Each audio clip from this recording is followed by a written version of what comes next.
Evening.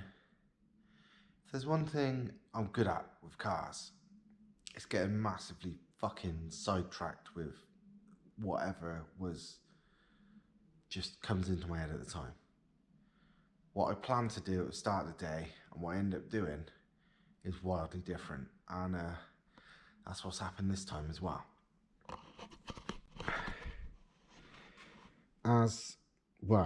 As you might have seen from recent video, with all the head work and head bolts and head gasket and all that crap, I said that this head is slightly leaking, the head gasket, and I was planning my next job was to whip the head off, do the head gasket and bolts, port that head, put it all back together. Well, as you can see, I ain't fucking touched it. And the reason is, I kept getting other ideas of things I needed to do. Well, I didn't even need to do any of them. That's the thing. Things that I thought were a good idea. They are a good idea. But, yeah, they, from what was that job, has turned into whole other things. But I'll show you all the other shit I've done. First up, a little tiny battery. It's small, but it's good. I mean, it weighs 6 kilos. It's not like super stupidly light, but the standard one that removed, as well as being 3 times the size, weighed 16.5 kilos.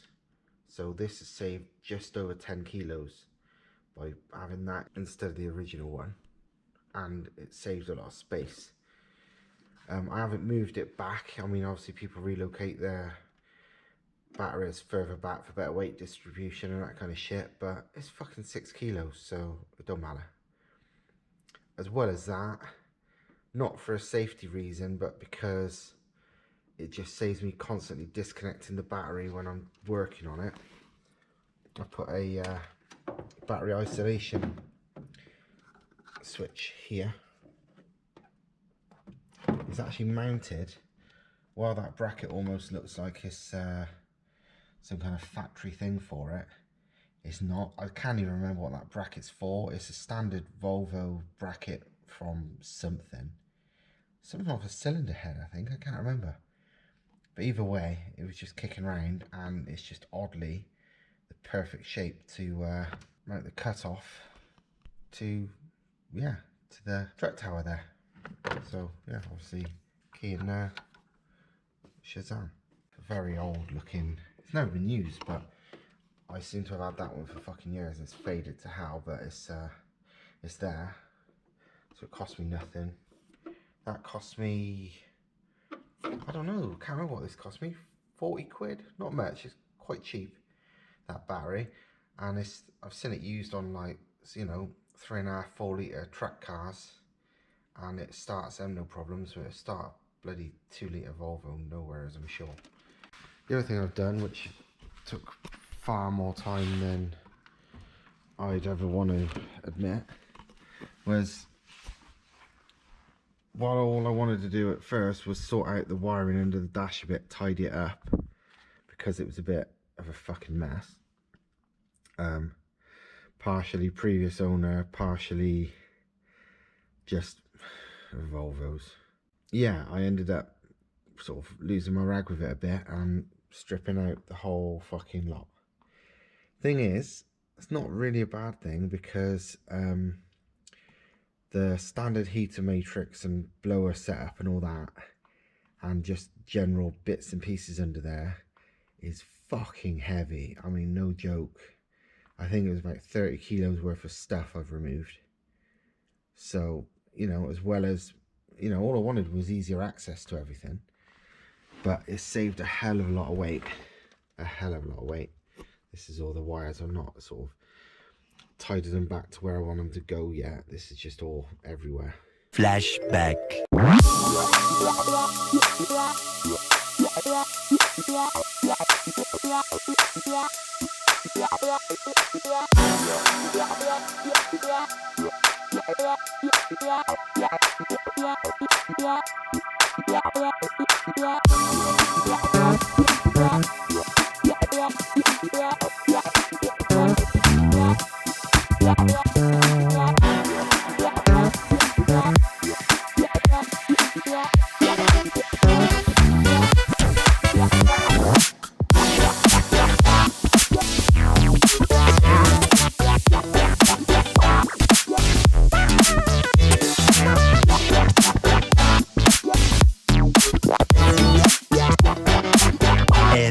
Flashback. Done all that, remove the whole heater setup.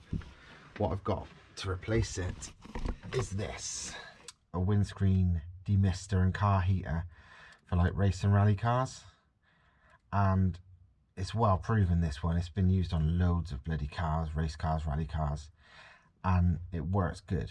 Didn't cost me much, about, I don't know, just over 100 quid. It's meant to do a brilliant job of like heating and demisting the windows and stuff, and it weighs nothing. It must weigh not much over a kilo, I'd say. It's very, very light. So considering I've removed 30 odd kilos, and that thing's tiny, I mean, it's like about half a shoebox size. So yeah, it's tiny, it's light. I just need to mount it, which it's gonna go roughly where you see it now, somewhere around there, and then pipe it in, obviously to the original pipes, but the fittings are slightly different and then a different place, so I'm gonna have to adapt them. But yeah, and then I'll just run it on off switch with a wire in and use some ducting to pipe it up to the original windscreen vents and stuff. 24 hours later. Today I'm doing like a stage 2 on the anti-lag system setup. The original one that you'd have seen in the earlier video was air bypass and more fuel, but there was no ignition retard because I couldn't work out a way of doing it. But I've thought of a way. There's a pin on the ECU that if you ground it, it retards ignition 6 degrees, which isn't a lot, but it's enough. You know, it's better than nothing. But I found another way of knocking another 10 degrees off it, so a total of 16 degrees. Which, again, while it's not like massive in anti-lag terms, it's enough, hopefully, to have some positive effect. So that is what this switch is for. This, I've extended the little sort of catch bit on the throttle quadrant, and now this at 0 throttle activates the switch. And what it does, it grounds the one pin on the ECU and deactivates the other thing, which should retard at 60, you know, 10, so 6 and 10. And it is really, you know, it's only like off throttle, so it's pretty, I know that might look quite a lot, but in real world terms, that is full throttle. That is like nothing, no throttle at all, because even the throttle position sensor doesn't go off idle until that's already clicked off. That's how minor that is. It might look worse in pictures, but trust me, it's that is no throttle. I mean, I could adjust it to less if I wanted to, but there's no need. Another thing you'll probably notice is the throttle body is missing, and that's because the other day while doing a bit of testing, just kind of accident, I realised if there was a little bit of throttle bypass, which I worked out by basically barely touching the throttle, so it didn't stop decelerating, you know, it carried on decelerating at the same rate it would if you was off throttle, but I had my foot very slightly on it, and so obviously a tiny amount of air bypass, and that seemed to magnify the anti-lag effect massively. I mean, obviously it nearly all goes as the direct to into exhaust manifold, like most common, you know, modern world rally cars, rallycross cars, whatever, but they nearly always run some kind of throttle bypass as well, and maybe this is why. I've never known any to just not run any at all, but I'm not sure. But going by what I've accidentally found out, maybe they all do for this reason. So yeah, only a tiny bit, not enough to affect sort of deceleration at all. And I'll show you how I'm going to do it. I didn't want to run a big outer speed control valve because that's too much air. That's for like serious anti-lag, which needs more ignition retard. I just need a tiny amount, because if you run an idle speed control valve, when it's open, the car would just rev up. It would stop decelerating. It might even accelerate, and I don't want that. I want it to feel normal. Just keep the turbo spooling as fast as possible. So there's these two unused ports pre-throttle, but inside, see that tiny pinhole? That is the original air hole, the air bleed, and that's too small for anything. And even worse, it actually sort of sits under the throttle blade, so it don't flow any air. So I've just drilled a slightly bigger hole, angled so it is pre-throttle completely, and I reckon that with a another solenoid, bit like what activates the current anti-lag valve, that should be enough airflow to do the job I need to. But there's only one way of finding out, because nobody else has done this, is try it. But that I'm fairly confident is going to work. So let's see what happens, eh? What follows is a brief construction montage. Get the gas flowing. So at the beginning you've got the oxygen flowing, because the gas is, the argon is heavier than oxygen. Yeah. So when you're not using this for a couple of hours, it gets fucking empty. So when you're trying to weld straight away, you don't have any argon going out, and you burn the tip. So blow it up. Stand up. Pack it.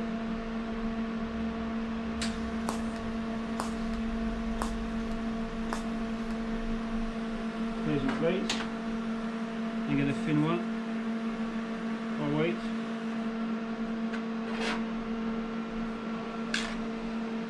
Just make it hold by.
Keep the gas flowing till that is red.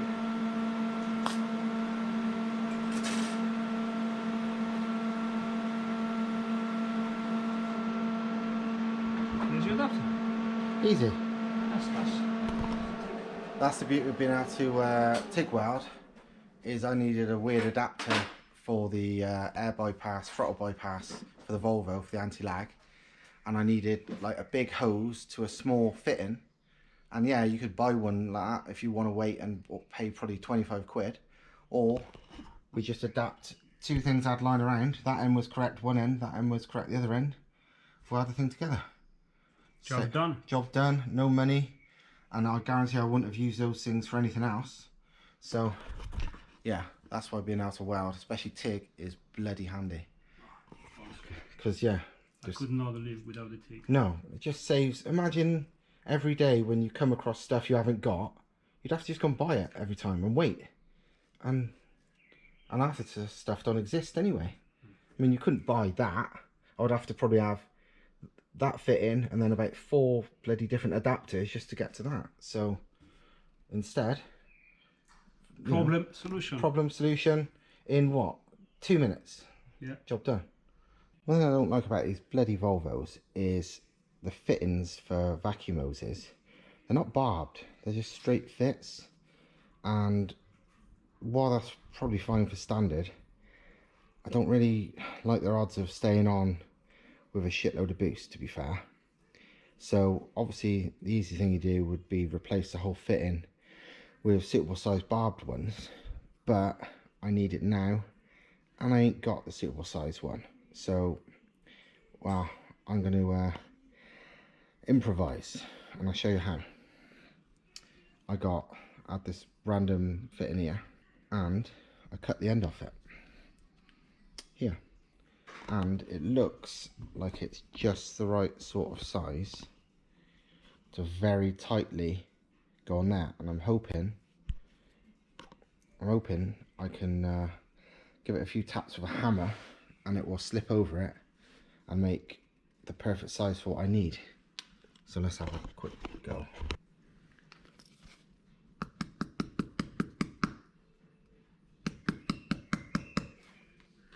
I think it's working.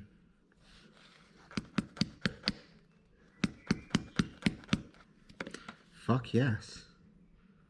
Look. That's one way of doing it. Now, super tight, I mean, let's hammer that on, there's no getting that off. Perfect fitting for what I wanted. Made out of 2 fittings that wasn't good enough. So, yeah. More bodging. Well, do you want to call it bodging? I would say it's fucking clever. But yeah, it saves losing a day's work just for one little fitting, doesn't it? So, improvise, adapt, overcome. Many tic-tacs later. Little update on my wiring shenanigans and stuff before I go home. Basically, that battery is shit hot. It starts better than the giant one that I originally had, which is 10 kilos heavier. That thing cranks over faster, starts faster. It's badass. The isolator cutoff works correctly, which is a fucking bonus. I have made this nitrous solenoid, literally a NOS fuel solenoid, as the small air bypass, you know, throttle bypass basically. So it goes from just before the throttle through there to where the idle speed control valve inlet used to be. And yeah, it works off a switch in the car. It activates the same time as the other anti-lag valve, because they're basically both being used as anti-lag valves, and it operates correctly, which is nice. A lot of people would be like, why aren't you just using a standard idle speed control valve, because it would flow more air? But that's the point. I don't want it to flow more air, because if it does, because I've not got like much control over ignition retard, it would just rev up or not decelerate. I don't want that. Like I said earlier in the video, I found from testing that a very, very tiny bit of air bypass the throttle, so little that it doesn't seem to affect deceleration, massively improves the anti-lag effect. So that's what that is. I can easily adjust it in the future with more bigger pipe work, or even restricting the pipe work if I find it's too much or whatever, but the long and short of it is, it works. Regarding the throttle switches, they are currently just here due to testing. Basically, the one thing works correctly. The ignition, you know, you flick this, you know, you activate the switch and the ignition retards. Brilliant, chuff with that. But there's 2 stages to the retard, hence the 2 switches. They both do different things to retard the ignition, and the other one don't seem to work at the moment, and I don't know why. It might just be, I don't know what it is, but it's not a big deal. I can figure it out. But currently only half the ignition retard works, but half is better than none, which was where I was before. So fucking happy days. So yeah, I'm going to be working on that. But I want to take the fucking head off this and change the head gasket and all that, but I want to prove before I do that all this shenanigans actually works, because I don't want to sort of take the head off, pull it, you know, do all that work and then sort of put it back together and it doesn't work, and then me blaming something I've done due to taking the head off. So if I make sure it all works first, then you know, I know it works, and if it doesn't work after, I know it's something I've fucked up while putting the head off and on. So yeah, there you go. One eternity later. Evening, me again. Well, this has taken me about 100 times longer than I expected, especially when I didn't even plan to do this in the first place. The interior sort out, strip out, wire, mess is done, pretty much. It's took forever, but I'm actually relatively impressed with it. It all works now properly. Everything's sort of, all the wires that didn't need to be there is gone. What is there now is sort of tucked away best it can, because if you know anything about Volvo wiring behind dashes, it's just fucking millions and millions of, it's like a jungle. You know on Jumanji when the plants go around everything? That's like Volvo wiring. So yeah, I better show you. Right then.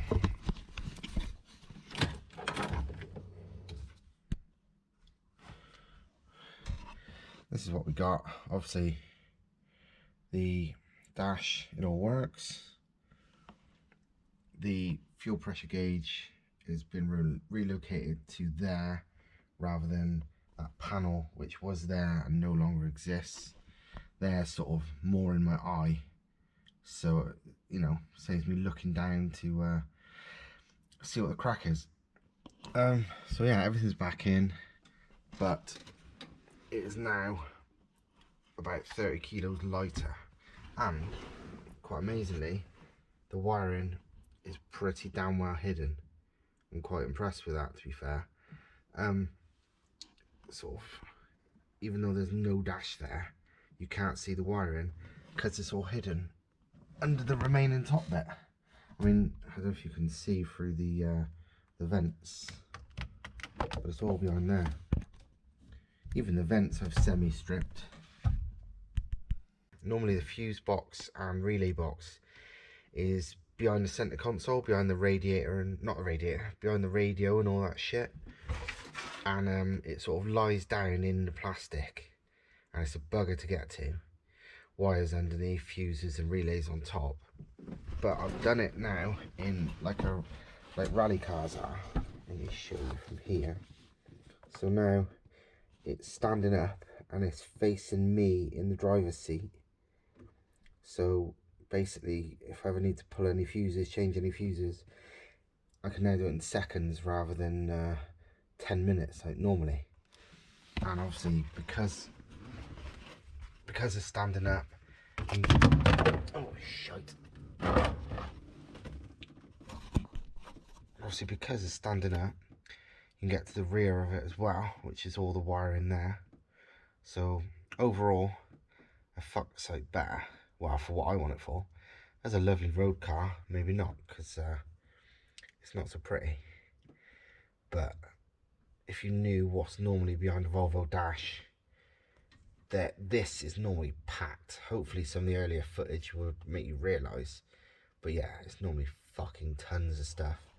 So I'm quite amazed, not amazed, but impressed maybe, that I've got it so neat and tidy. I've now finished all the wiring to the improvements for the anti-lag as well. So now you've got a working small, deliberately small, I can make it bigger if need be, throttle bypass for the air, and also ignition retard. I don't know if it's enough ignition retard, but it's the most that I can work out to get on the standard ECU without doing any remapping, which I haven't got the software for at the moment, at least. So yeah, it is what it is. And yes, granted, this video isn't exactly fucking action packed. That will hopefully be the next video, because now this is all done, and before I change the head gasket and bolts and all that and port the head, I better go and check the anti-lag actually works better. So yeah, next video I think. So yeah, that's it from me now. I gotta go home, so stay tuned because there's shitloads more. Whether you're watching this on Facebook or YouTube or whatever, subscribe to basically Stav-Tech on the other channel as well, because it stops you missing stuff. Simple as that.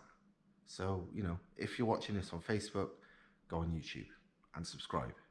If you're on YouTube, not so important, but I post loads of shit on Facebook that I never do on YouTube. So if you want to see more, not just videos, but pictures, tech stuff, all sorts, head over to the Stav-Tech Facebook page as well. So yeah, sound. See you later.